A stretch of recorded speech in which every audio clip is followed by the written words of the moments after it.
Welcome to heavy metal cooking, like Delia Smith with the distortion pedal. Today, we're going to make an Armenian dish called Khashlama. Well, he's giving himself a lot to do here, John. If Tim pulls this off, I'm going to give him a big kiss. That's why we do it, Greg. That's why we do it. So I've got some lamb neck here. It's a great cut for stewing. All of this marbling is going to break down and make it nice and tender. And also this bone in the middle will help to thicken the gravy and also just amplify the flavour a bit. So the first thing I'm going to do is just score across the fat like this. And you'll see why in a minute. Do it in a kind of cross-hatching pattern, like that. Okay, so it's starting to sizzle now. Okay, so I started with a cold pan and I put the lamb neck cuts in, fat side down. And so that cross-hatching is going to help the fat to render down into the pan. Because rather than throwing all that lamb fat away, I'd rather use it to amplify the flavour. And so this should hopefully give us most, if not all, of the fat that we need to cook this recipe. I'm going to season my lamb. You can see that the outside is quite sort of brown from where we rendered the fat down. So I've got salt, some pepper. Be fairly generous with this.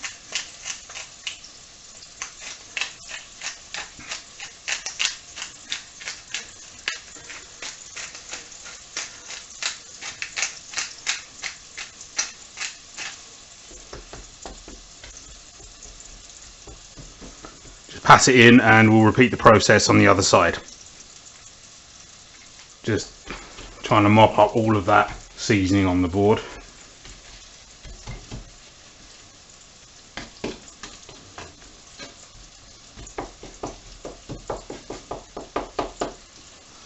And then the next bit will be adding a bit of plain flour. Just put it on like this, and what that will do is help it develop a really nice caramelised crust on the outside. You'll notice I'm just using my left hand for this stage. Basically, if you keep one hand clean, then it's good if you want to sort of answer the phone or drink a bit of your coffee or whatever it is. Tim's tips. And so yeah, so we're adding this flour on the outside to give it a nice crust on the meat, and also it will help to thicken the gravy, maybe a little bit more.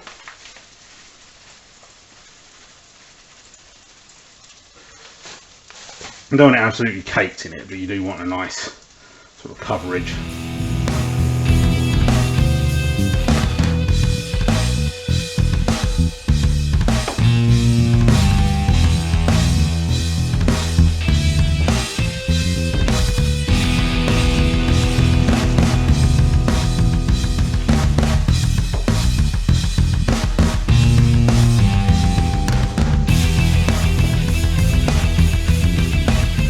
There we go. So next we're just going to brown the lamb in the pan.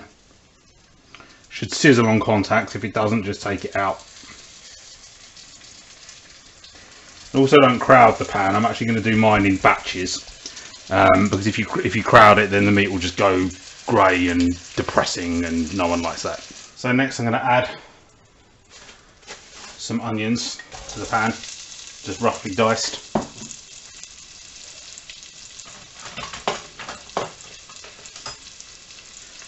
Then stir around. You want a nice medium heat just to sweat them down a bit, and add some salt just to help the juices to release.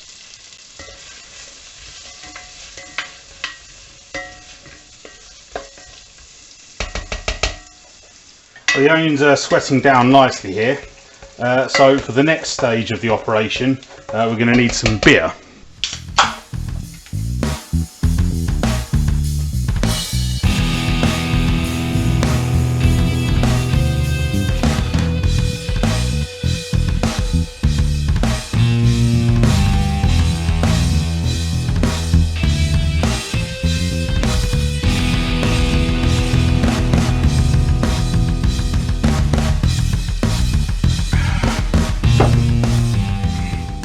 Yeah, next we're going to need another can of beer to actually cook the recipe with. So as you can see, I've gone for the traditional Armenian Hobgoblin Gold.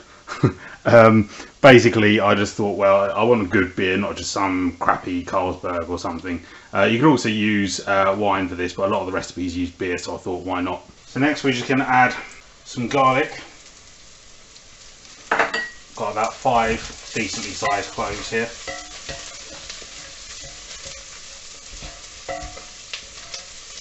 Give it about 30 seconds until you can smell the garlic come off the bottom of the pan. Next I've got some Aleppo pepper. I'm going to pour this in. I haven't seen this in all the recipes for this particular dish, but I just thought, well, if you're going to make an Armenian stew rather than some sort of British one, then you might as well add that ingredient, and that's a great fragrance coming off the pan. I've got about a couple of dessert spoons in there. Then a bit of tomato puree. Just going to sweat that, well, cook it out a bit, to try and get rid of that metallic taste from when it's been in the tube. I think this is the only time I ever advise making a dish less metal.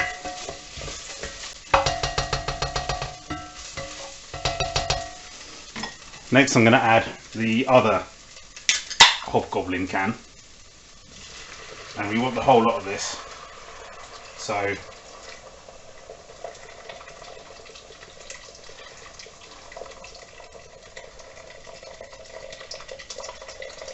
they all come out,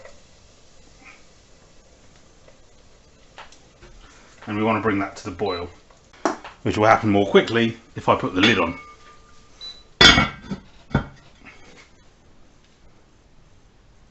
That's boiling away nicely there. We want it to reduce by about half. I'm just giving the bottom of the pan a bit of a scrape, just so that any sediment that's stuck to the bottom will be sort of cleaned off between the alcohol and the friction, and that will add more flavour to the sauce. Next, we're just going to add a tin of chopped tomatoes.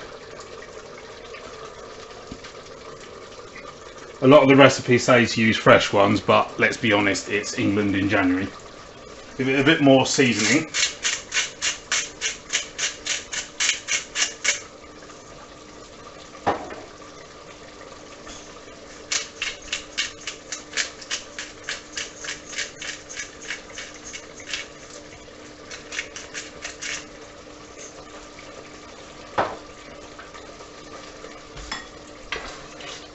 Stir it in.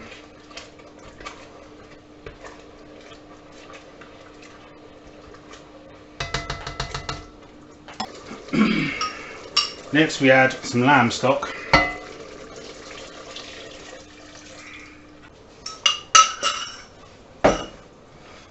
Back to the boil, so we're just going to put our lamb back in.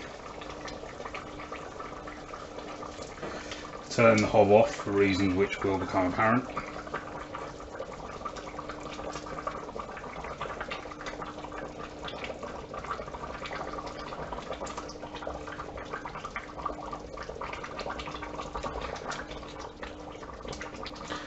I'm going to put the lid on slightly ajar to let moisture escape, and I'm going to stick it in the oven for 2 hours. Okay, so next I'm just going to put some potatoes in.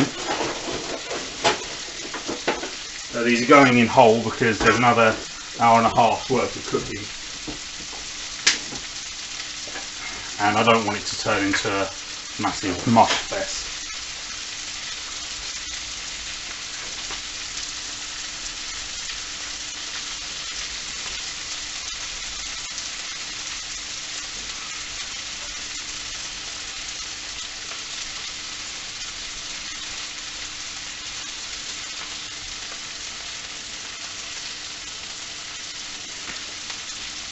And I'll put these back in the oven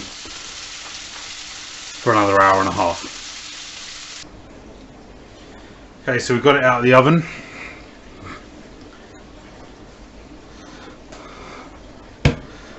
Nice, the liquid's reduced and the potatoes are ready, so I'm just going to let that rest for about half an hour and then we'll dish it up. And just as a final flourish, and put some fresh, roughly chopped flat leaf parsley over the top like this. How good does that look?